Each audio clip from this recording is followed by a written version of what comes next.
Hello and good morning, and thank you for joining this press briefing presenting Maloca, a metaverse designed to provide global access to the upcoming COP30 UN Climate Conference. I'm Martina Donlan with the UN Department of Global Communications, and it's a great honor to be joined by Ambassador André Corrêa do Lago, President Designate of COP30, and Marcos Neto, UN Assistant Secretary General and Director of UNDP's Bureau for Policy and Program Support. And very briefly or shortly, we will be joined also by Ms. Toni, the CEO of COP30. And in fact, we are live in the metaverse right now, and what you can see on the screens are journalists who have joined through their avatars. Hello in the metaverse. If you want to wave, you can press the number 2 key to wave to us. And if you want to ask a question from the virtual space, just use the chat function and please indicate your name and your media outlet, and we will queue your question. So after the speakers, we'll take some questions both from this room and from the virtual room. With that, I will pass right to the Assistant Secretary General, Marcos Neto, because I believe you have to also leave a little early, so over to you. Thank you very much. Good morning to everybody in the real world and the virtual world, which we don't know very soon which one will be the real and the virtual. For now, this is the real and that is the virtual, but it looks really cool, I have to say. It's an honor, you know, as a Brazilian, born and raised in Belém, to be here with my dear friend, Ambassador André Corrêa do Lago, and soon with the CEO of COP30, an even older friend, Toni, from the times that, you know, we were both working in other places, to launch Maloca, a transformative tool for global climate action. Now, this moment also represents decades of partnership between the United Nations Development Programme and the government of Brazil, rooted in a shared belief: climate solutions demands everyone's voice. Our collaboration dates back to Rio in 1992, when we pioneered social participation in UN conferences. During Rio Plus 20 in 2012, we reached 240,000 online participants via global dialogues that substantively change the means and scale of engagement.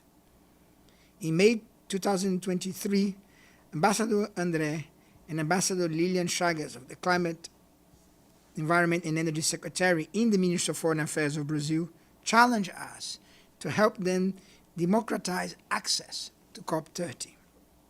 As UNDP, we were all hands on deck between the Climate Promise and the Bureau of Policy and Program Support, the Brazil Country Office, and our colleagues at the Regional Bureau of Latin America and the Caribbean.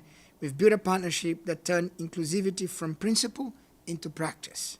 We managed to mobilize support for the COP30 presidents and Brazilian negotiation team to deliver not only a few digital participants platforms, but dozens of technical papers and technical meetings to support the preparation of the COP30 content. Today, we are proud to deliver Maloca as one of the important tools that can open up the door to Belém, to many around the globe. Digital public infrastructure and digital technology is one of the foundation accelerators for climate action and participation at scale. This is one example where a digital platform can revolutionize the way we engage with stakeholders from all corners of the world, combined with physical gatherings. Now let us make COP30 the most successful, impactful, and inclusive climate summit in history.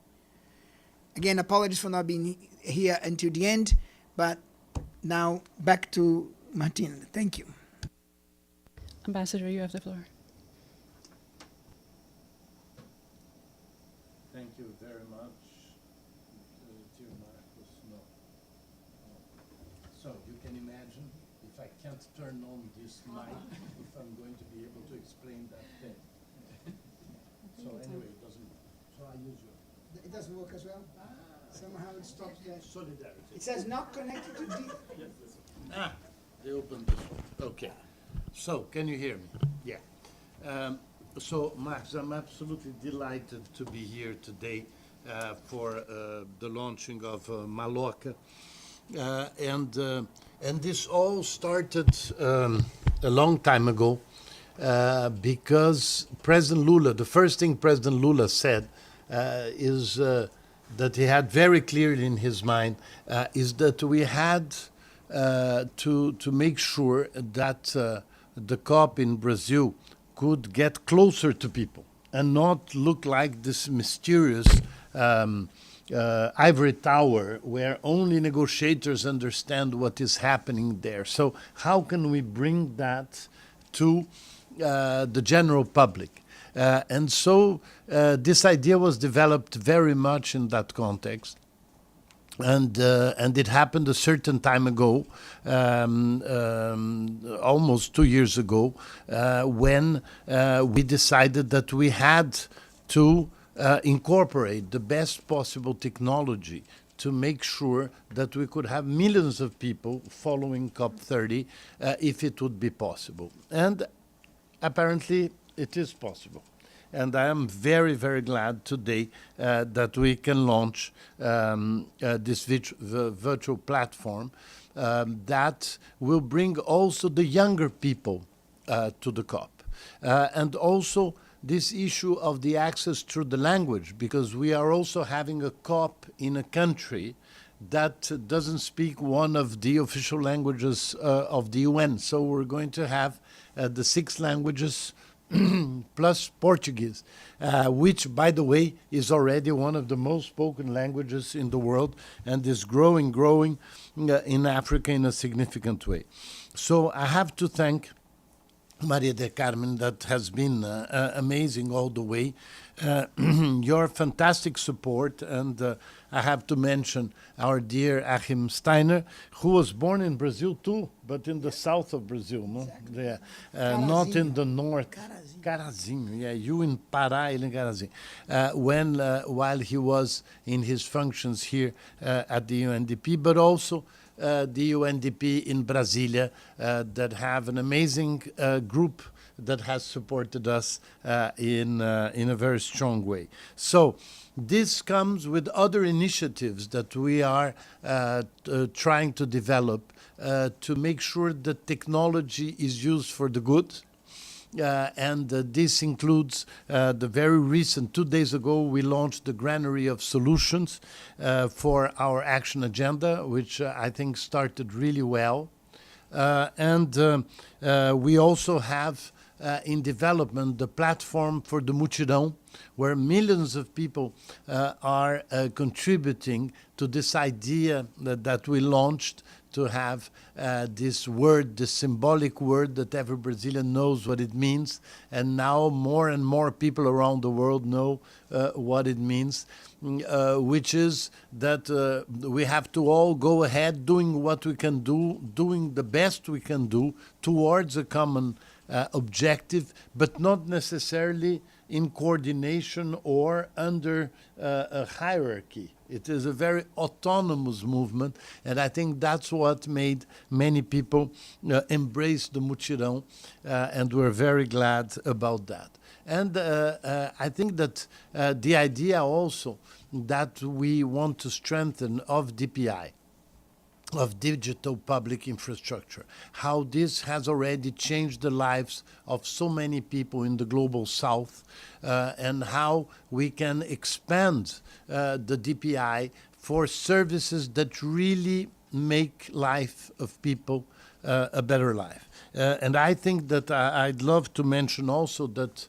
the development of the Macauzinho, which is an idea that creates like a chat box, like a ChatGPT or whatever name, but that concentrates the information that we have on the negotiations. And this is allowing people already to have access to documents of the UNFCCC translated into how many languages? 50 languages. So I think all this effort is really huge for people like us. We are above 40, no? Above 40 50. years old, yeah. And where these things have a certain mysterious dimension. But fortunately, we are surrounded by young people that stimulate us to go ahead with those ideas and make sure that this COP is really the most inclusive possible, because this is also a central issue for President Lula, and that it can reach other generations, because the generations that did not live the enthusiasm that you and I saw in Rio in 1992 or in Paris 10 years ago.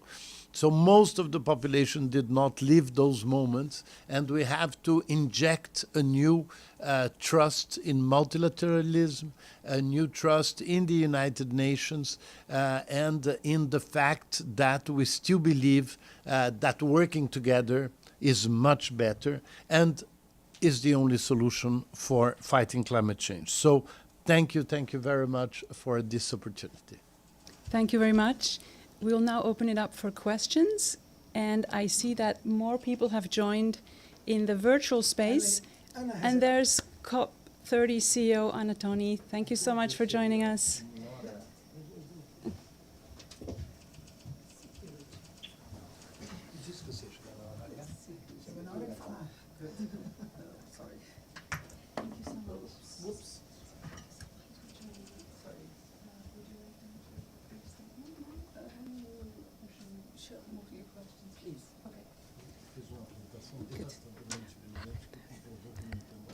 We will go to a few questions now, because we do have quite a lot of people in the metaverse, and questions have come in from there. So actually I'm going to start with a question from the Maloca, from Lucia Valentim from UOL, and she's asking, what are the COP30 presidency's expectations for the events held in Maloca?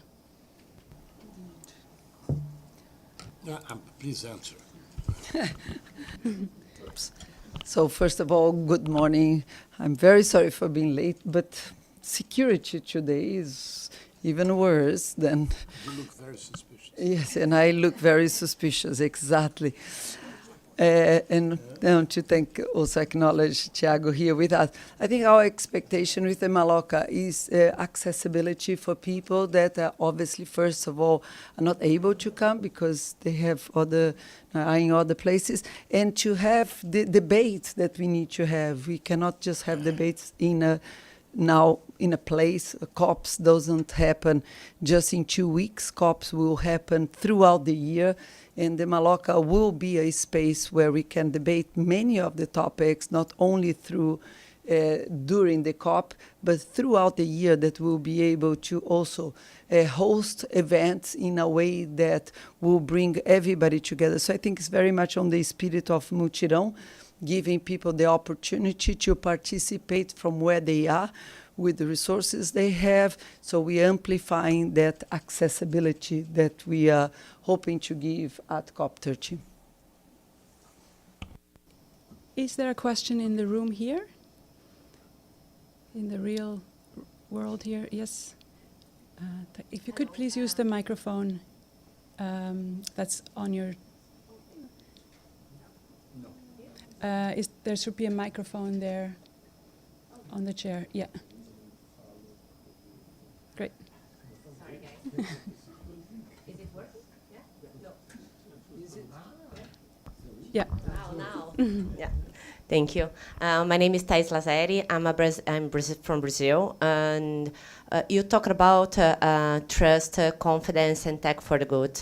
And this is the first COP30 that we have a climate integrity information in the official agenda. Unfortunately, and this is my bad news, I'm so sorry to tell, but in the previous months, we are monitoring the climate information related to COP, and it's doubled in the last month. And as we have it on the official agenda, and we are trying to put so many places so people can work together, what we can wait on integrity information in the official agenda, the concrete actions, because now any kind of solution is like a target, and also the COP itself. And what we've been learning through the Integrity Information Observatory that we launched in Brazil with more than 500 researchers all over the globe is any kind of solutions being targeted all the people, and you told us some time ago that it was your worst nightmare. So I'd like to hear a little bit more about it. Thank you. Yes, that's why since the very beginning we thought of having a special envoy to deal with this issue, and Fred is doing a very, very good job. And we are trying to integrate with all the initiatives that already are happening in the United Nations. I didn't know of these numbers, but obviously it is a bit. It's not very exciting news, but the truth is that the more we are facing this, the more we see that fighting climate change is an issue that touches so many interests that they are in a counterattack, and we have to be better than them. So that's what I really hope that COP will help us to do, and the preparation of the COP will help us to do. We've been talking a lot about that, Anna and I. Maybe, Anna, you want to say a few words also? Yeah, I saw recently this data that you said that COP is being targeted by fake news and disinformation campaign in different places, and as you said, all the solutions, anything that André speaks, they really try to disinform what COP is doing. Unfortunately, this is a reality that we've seen in everywhere, but we are very much following, monitoring, and also, as André said, not only we have an envoy, President Lula launched with the UN Secretary an initiative on information, combating fake news and disinformation. This is becoming bigger. We had a solution dialogue about this week. I think we are, but it's quite difficult to deal with that. But we also saw, at least the numbers that I saw last week, is going down a little bit, because the good news, and I think this week here in New York also helped us to pass the message directly from President Lula, and I think we're gathering a little bit more support. But we know that this is a topic that we will have to face throughout the COP, and obviously we've seen where the debate is, but I think that's a really important issue, and that's why we prioritize as one of our huge climate agenda to try to promote the security and lack of disinformation. Yeah, and then I come back a little to the Macauzinho that I just talked about. In the Macauzinho, the structure of the Macauzinho is that you only have official documents. So the information that the Macauzinho will provide will be based on real documents. And the more fake news appear, the more important is an instrument in which people can check things and see that an information that is based on agreed language. Let's take another question from Maloca. We have Celia Fernanda from Lunetas asking if the virtual platform is also designed for children, teenagers, young people to join the discussion, and whether you will prioritize access for local groups and institutions from the Amazon to exhibit and participate in the discussions.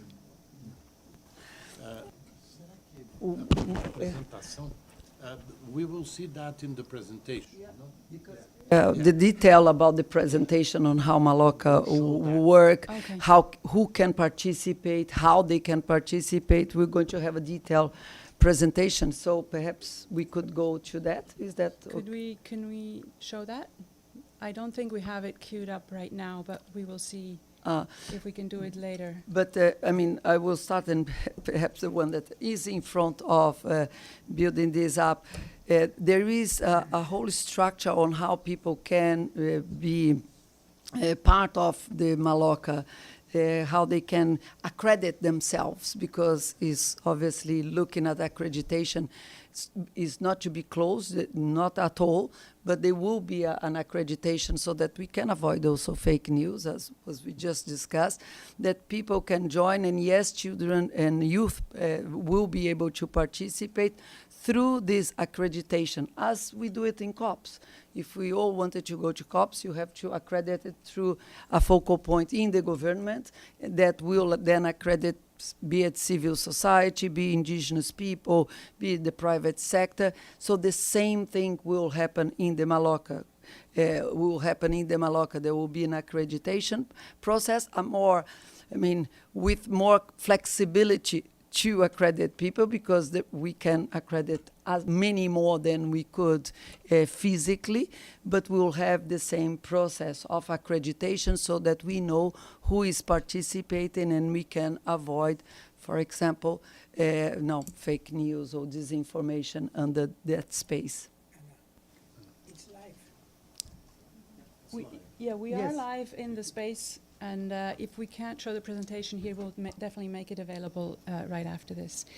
We have more questions from Maloka. One from Maria Ribeiro from Nia Tero, and she is asking how the COP30 presidency will ensure that the discussions and contributions happening in Maloka will be effectively integrated and reflected in the formal and official negotiations that are taking place in person in Belém.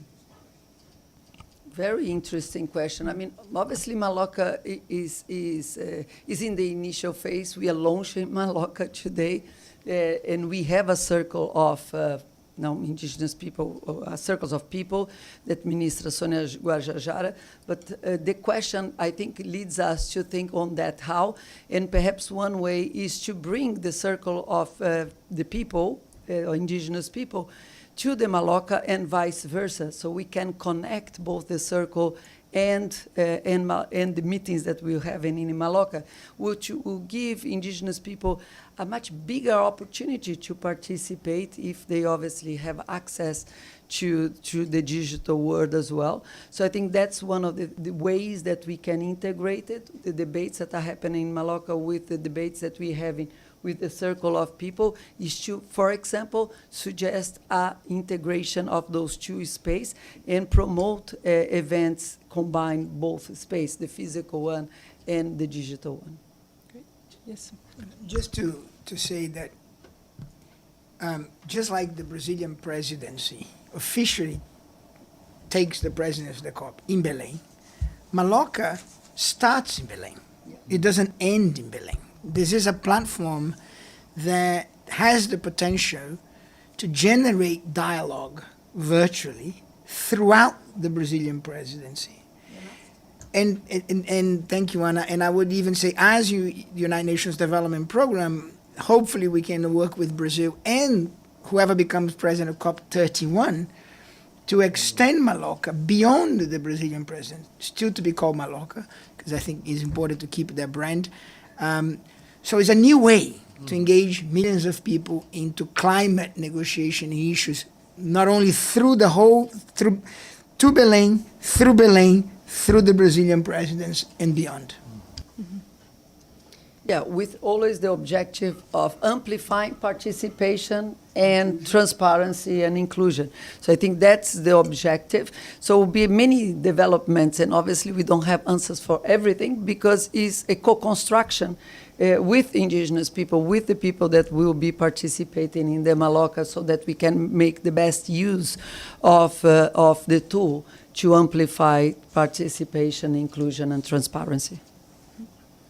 We have one more question from the virtual space from João Paulo Guimarães. And apologies if I'm not pronouncing the names properly. He's from the Amazonian Working Network, and he's asking if civil society will have the ability to organize demonstrations within Maloca, such as protests against rights violations or against fossil fuels. Again, great question. I think within the same rules that I think that we have in COPs, where yes, protests are, civil society can make protests in the way they normally do. I think in the Maloca space will be the same.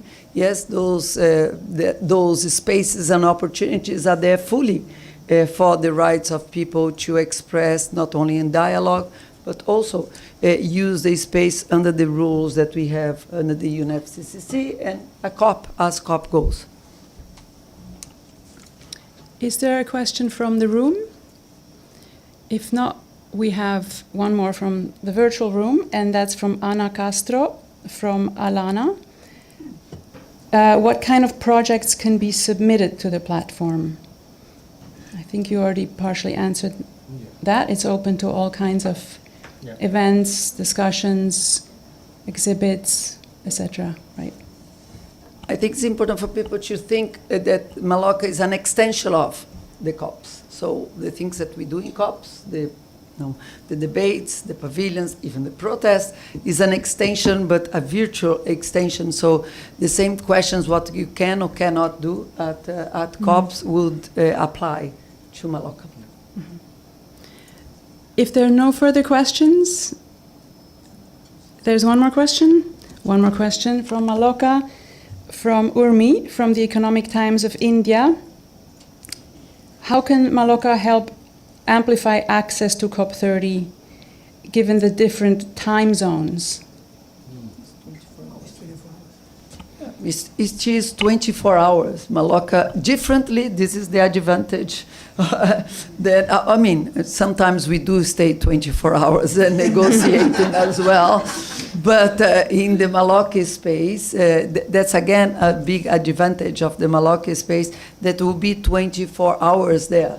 So if people in India decided to have a meeting and they hold that meeting, I can wake up in Brazil and then go to and see the meeting that they just had in India, and vice versa.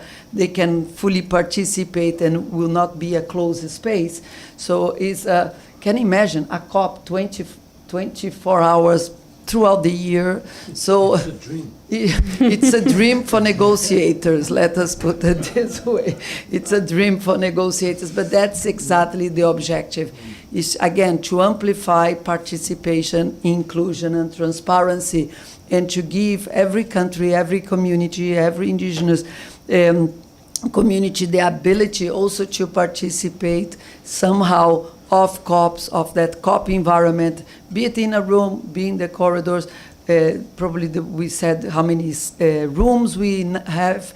The tool will be also developing so that we will have even more spaces. I think we have 20 spaces at the moment in the Maloca, but that will also increase because, as we know, in COPs we have many more than 20, but that's something that we can build on and increase as we go forward. Maybe a little word about the name Maloca. Maloca is a structure of indigenous people in Brazil. And so, as some of you know, I'm quite linked to architecture, and I thought that, first of all, the structures in the Amazon of indigenous people are absolutely amazing, and they are at the same time traditional architecture and contemporary architecture, because they continue to build it, because there is a constant rebuilding of the Malocas because of the weather, no? And so we asked a very respected Brazilian architect who works very closely with indigenous peoples today, Marcelo Rosenbaum, to support in the design of the Maloca, and to stress that link between the tradition of the Maloca and the contemporary dimension of the Maloca. So there is also, I think, a symbolic feeling about the space, and we have to thank so many people supported us, but I think we have to register that we wanted to keep the highest possible standard, because we think that people have to be feel welcome in an ambiance that is truly culturally sophisticated and contemporary. Just one I mean, the Maloca is a co-construction, and I think that's really important for us to see. I mean, just that interaction that we normally, I mean, who can have those types of interactions, and having that for the negotiation space that's normally a very close space for people, because they need to be accredited, they need to travel, they need to travel all over the world to get to a place. So is bringing participation, but will depend on people participating. Because if it is a co-construction, and I just wanted to ask everybody to help us to improve the tool, to improve how we're going to use the different uses of Maloca, as was discussed. How can indigenous people participate? Is that good enough for children? Is that safe enough for children? But one thing that is guiding us is participation, inclusion, co-construction, and above all, the integrity of the information, the debate that we are going to have there. That's really vital. That's the Macauzinho as well and the Maloca, they are complementary. And I just really want to also thank UNDP that has been a really wonderful partner in co-developing. We talked about co-development. UNDP has been really key, which demonstrates UNDP also objective of more inclusion and more participation. And I think it's really innovative to get negotiations of this kind now on the virtual space, at real time, for people to try to participate as best as they can. So I'm really, really pleased with the project. I have a website. So anybody listening out there, anybody out there, you want to actually join Maloca? So www.route2belém.com/Maloca. So go in, get your accreditation. Exactly. Join us. As Anna just said, this is only going to be important if you colleagues inside the Maloca from India, from other places, pass it on, publish in your websites. Yeah. Go ahead, journalists, and tell people it is open for accreditation. It is open now. I'll give you the website. The call for events, I'm just getting this live. The call for events open today, from today to October 12th. So it's time to promote this. As Anna just said, it's only as good as people join in. So help us. The website is here. Call for events are open. Let's do it. Thank you. Thank you so much. Hope everyone can join in the virtual space. And I see no more questions, I think. So we'll close it here. Or final remarks? Are we going to have the presentation? No, because I think showing the presentation will give people, I don't know if this time was planned to do that, because we'll give people a flavor on what can be done. Is that possible? Let me see. Is it available? Yeah. Yes, please. Okay, great, because I think people have like a real, it's digital and everybody can go on the site, but nothing like a good presentation. Yeah. You're just going to walk us through, Maloka. Exactly, Yes, exactly. yes, Thank you very much. Thank you, Thiago, for putting this together. Yes, I think that's the best way is just walk through Maloca. Yeah. So as you can see here in the screen, I will do a zoom out, so you will see me. That's the beauty of the. Which one is you? It's this one that's actually waving. As you can see, like at the avatar, you can actually lose weight. So, so you can make a better word I can be instantly. I'm going to be as tall as Ambassador. I thought we're talking about information integrity. Yeah. That's awesome. Maloca is actually as a metaverse. It is a way to walk through not only 24 hours but also asynchronously.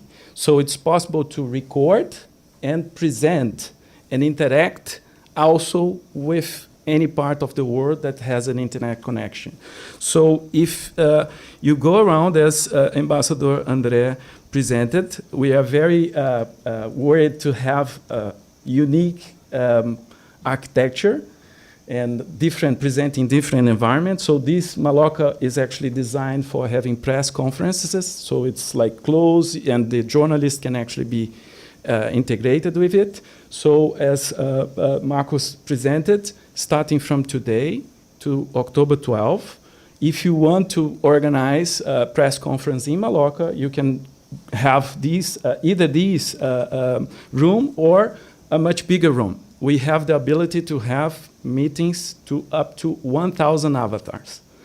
And we have the ability to offer 20 Malocas per hour. So 20,000 avatars per hour. As Ambassador indicated, if we have one avatar, one person, we will have the capacity for up to 7 million people. However, as we are having here, colleagues that are, for example, at the Brazil UNDP country office, one avatar here has 20 people at the office already showing. So this number of 7 million, if schools or community associations, villages would like to have a connection and present these agendas in their own communities, we can reach how many million that we will be able to reach. So as you can see, like the interaction also has chat functions and recording functions. So for journalists that would like to cover COP from the distance, it will be possible to do interviews with the participants that are there. As you saw it, like if you go closer to the screen, as you can see, it's like it's almost live here, and as you can see, my avatar here. So, and I can actually wave. So you can have the cross-checking process of transparency. Then it is possible to interact, speak in different languages. So, for example, we have Eric Terena here, which is one of the fathers of Maloca. You can hold like meetings in Terena language or any language. We will have translation into, as the ambassador indicated, from 6 UN languages plus Portuguese, and we are working on the ability to do throughout the next year, as Marcos indicated, we will also offer more than 7 languages through audio to text translation. The possibility of having interactions is also associated with having different engagements. So it's possible if colleagues want to have a direct audio discussion, is possible. So for example, after this, if we have a digital coffee break, people that are here in Maloca can speak with each other with the technology that's fall off. So we can have like a bilateral conversation, me and colleagues from the country office, you sit down and we'll listen much higher the audio from the avatars that are close to us, while they can also listen to the screen. So there is the possibility of having a 3D environment and interconnection. So we will have a replica of, we didn't have the time, and it's like news for Ambassador André, a replica of UN General Assembly that's going to have a UN hall for 1,000 avatars. So for COP, it will be ready for doing the launch of the COP. CEO Toni will also be offered to actually deliver the message to the larger audience directly from the assembly. So if you want to have like more ideas on how we can actually interact, this is just going to upstairs. So you have the possibility of having a full 360 views. This Maloca is a press conference. Maloca was inspired in the hills of the Brazilian countryside. So that's what we call it, Sea of Hills, Mar de Morros. We have, as Ambassador indicated, 200 avatars amphitheater with the design of Marcelo Rosenbaum, a famous Brazilian architect that designed it on Maloca within the Amazon jungle.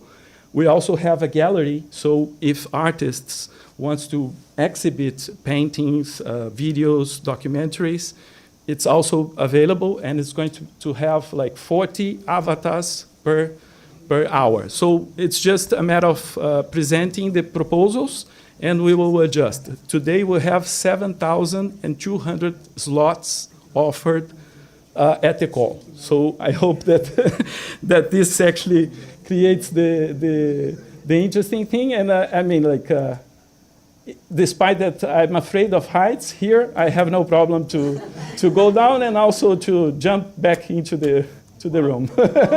So it's safe. It's safe for kids. It's safe for social movements to participate, to demonstrate, but understanding that this is a UN environment. So it is code of conduct. It is has to be followed. So it's totally fine following the code of conduct of UN. Thank you. Thank you so much, Thiago. And if because I'm from another era, so the digital world is something that I'm also learning from some key people. But I understand there are many rooms. There are 20 rooms, so you will have the room of negotiations, big rooms of negotiation, smaller rooms of negotiations. So if you go on the site, you'll be able to see the 20 types of rooms that they have. And obviously, when we are live negotiating, people also have access to it. So I think that's it. Yes, thank you. Thank you so much.